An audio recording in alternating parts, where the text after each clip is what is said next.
Halo, saya Septia Winduwati, dosen Fakultas Ilmu Komunikasi Universitas Tarumanagara, akan menjelaskan mengenai pengantar keterampilan event organizer.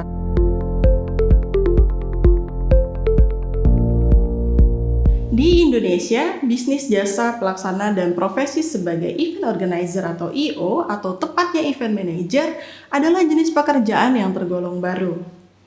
Nama yang diberikan untuk EO bisa berbeda-beda, seperti event koordinator, event planner, event manager, event producer, panitia pelaksana, bahkan konsultan. Namun apapun namanya, event organizer berprofesi sebagai bisnis memproduksi atau menggelar acara demi memenuhi kebutuhan dan harapan klien, pengunjung, dan peserta event. Dari definisi tersebut, beberapa ciri EO dan bisnis event organizing adalah 1. EO adalah sebuah bisnis dan profesi yang menawarkan jasa. 2. EO mengumpulkan dan mempertemukan halayak untuk sebuah tujuan. 3. EO bertanggung jawab melakukan penelitian, membuat desain event, merencanakan, melakukan koordinasi, supervisi dan pengawasan terhadap pelaksanaan atau kelangsungan acara, realisasi, dan keberhasilan sebuah event.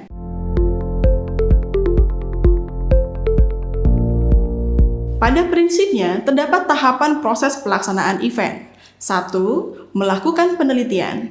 2. Membuat desain event. 3. Merencanakan atau planning. 4. Mengkoordinasikan pelaksanaan event. 5. Melakukan penilaian atau evaluasi.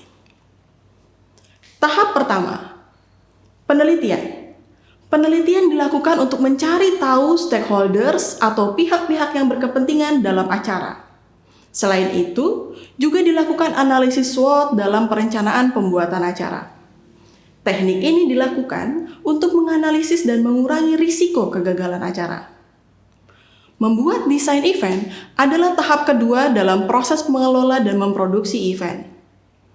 EO mendesain sebuah kerangka dasar acara secara lengkap dengan melakukan analisis kebutuhan event. Kegiatan ini dilakukan melalui diskusi atau wawancara dengan klien. EO paling tidak harus menggali 5 aspek yang diperlukan sebagai dasar untuk membuat desain dan menentukan detail kebutuhan acara. 1. Intent, yakni latar belakang, maksud serta tujuan klien mengadakan acara. 2. Adalah konteks, yakni nama, tema, nuansa, dan suasana lingkungan acara. 3. Extent, yakni skala dan cakupan luasnya acara termasuk jumlah dan profil pengunjung acara. 4. Adalah konten, yakni program isi acara dan kegiatan lain sebagai pendukung acara. Dan yang terakhir adalah mandat, yakni syarat-syarat khusus yang ditentukan oleh klien atau penyelenggara untuk dihadirkan ke dalam suatu acara.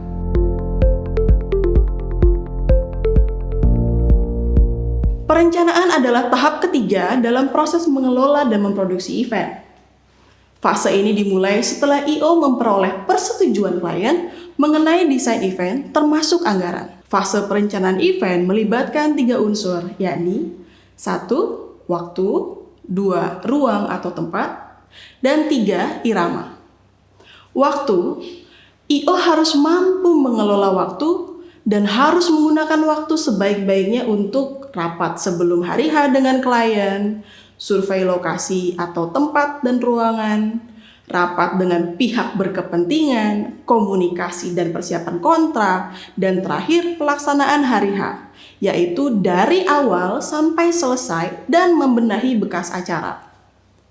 Pada perencanaan ini, EO juga membuat event timeline, yakni dokumen tertulis yang memuat secara ringkas rencana jadwal waktu kerja dan kapan setiap pekerjaan harus dimulai dan selesai dilakukan, tahap demi tahap secara berurutan dari awal persiapan, perencanaan, koordinasi pelaksanaan, sampai berakhirnya sebuah event.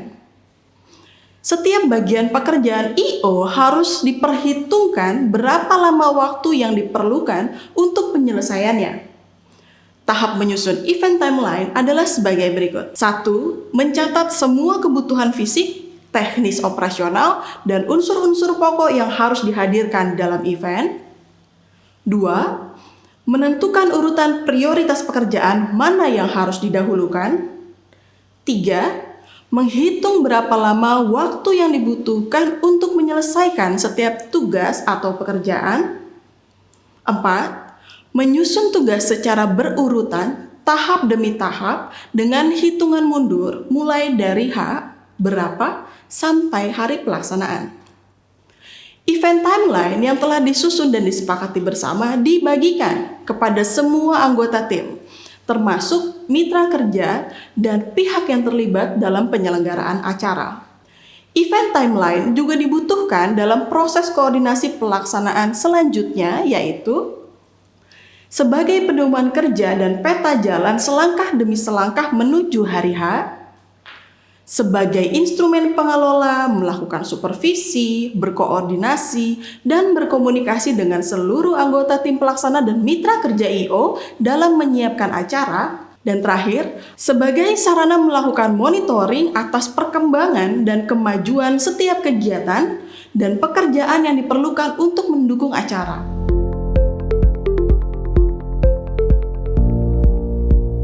Tahap keempat adalah koordinasi pelaksanaan event.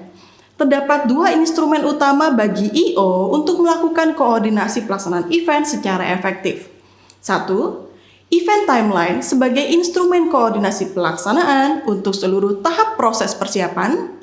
2. Timeline Production Schedule sebagai instrumen koordinasi pelaksanaan khusus pada hari H. Timeline Production Schedule adalah dokumen yang memuat jadwal seluruh elemen yang akan dihadirkan pada event.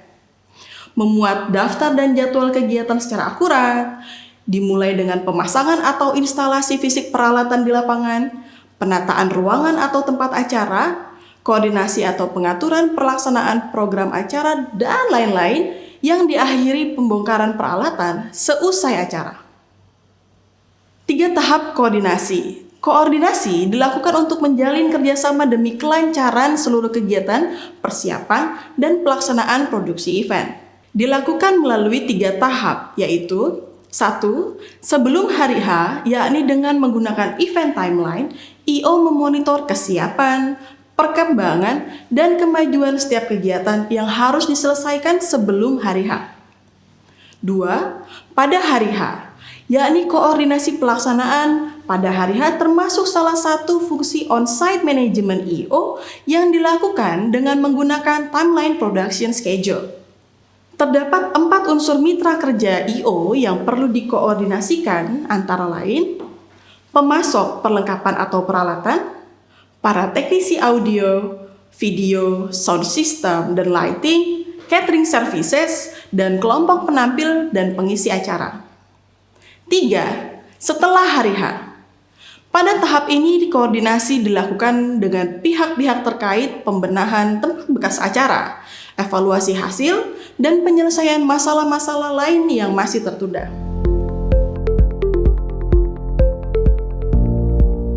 Tahap kelima adalah evaluasi. Evaluasi dilakukan pada setiap tahap sebagai sarana pengawasan agar tidak terjadi penyimpangan dan memastikan tidak ada yang terlewat. Ada 3 tahap dalam evaluasi event, yakni 1. Tahap persiapan. Misalnya, evaluasi data dan informasi tentang pasar event, evaluasi kelengkapan desain event, evaluasi tentang event timeline. 2. Tahap pelaksanaan. Misalnya pada hari H, saat berlangsungnya acara, apakah ada kekurangan yang dapat dideteksi demi perbaikan di masa datang? 3. Tahap akhir. Misalnya evaluasi dampak atau hasil event, penilaian sampai seberapa jauh acara telah memberikan kepuasan dan memenuhi kebutuhan serta harapan para stakeholders. Terdapat 3 cara yang lazim digunakan untuk mengetahui tingkat kepuasan khalayak dan pengunjung event, yakni 1.